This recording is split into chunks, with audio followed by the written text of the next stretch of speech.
Hello, I'm Philip Brunelle, Artistic Director and founder of Vocal Essence and organist choirmaster at Plymouth Congregational Church in Minneapolis. Each day I've selected a composer who's had a role to play at either Plymouth Church or Vocal Essence or both. Today it's the English composer William Boyce, born in 1711, died in 1779. He was English composer and organist and composer to the Chapel Royal. He wrote music for theater, 12 trio sonatas, 12 overtures, 43 court odes, cantatas, and 60 anthems. In 1757, he was made Master of the King's Music, which is a kind of role that someone has with the king or queen, and is something where an occasion comes, a birthday, or perhaps the launching of a ship, and they need music for the occasion. And so William Boyce was the one to do that. He was asked at the time of a coronation to write a new setting of the text Zadok the priest, words from the Psalms, which he said, oh, no. He said, Handel did it so magnificently, I could never improve on that.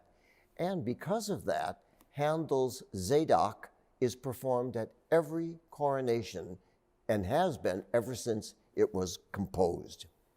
I love this thought that Burney, the famous writer on music history, said, now this is back, of course, in 1776, Dr. Boyce, with all due reverence for the abilities of Handel, was one of the few church composers who neither pillaged nor servilely imitated him.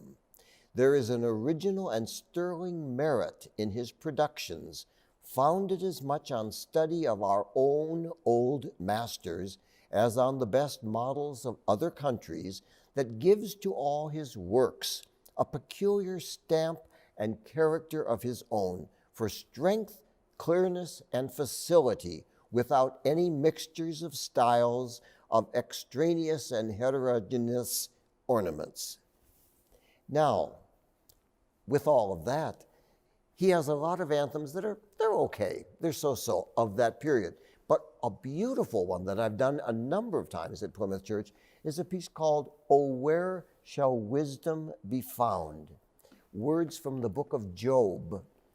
And one of the things that's wonderful, and of course, in today's world, we can think this seems old-fashioned, but in his time, it was rather unique. So that when the choir says, "Where shall wisdom be found?" it had a kind of drama, because they repeated the word "where" when they went, "Where shall wisdom be found? Where?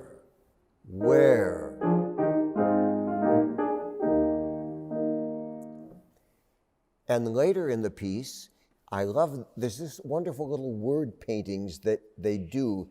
It comes to the thing when it's, in the words of Job, it says, it cannot be gotten for gold, neither shall silver be weighed for the price thereof. And you remember those old measurements that used to have like this, where you would weigh with them. So when he gets to that, he rhythmically changes from a very stately 4/4 to getting a feeling of weighing. So you hear this kind of thing.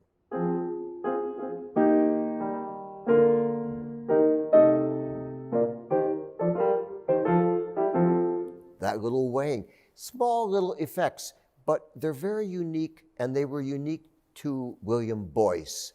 He was best known for a piece called Cathedral Music. This was 3 volumes of music by composers over 3 centuries, Purcell, Bird, many others, that he had put together. And there had never been anything like this. It was since the Restoration, the first such set of works.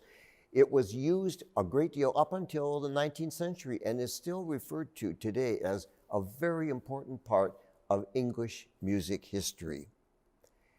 He also was, of course, as I mentioned, an organist.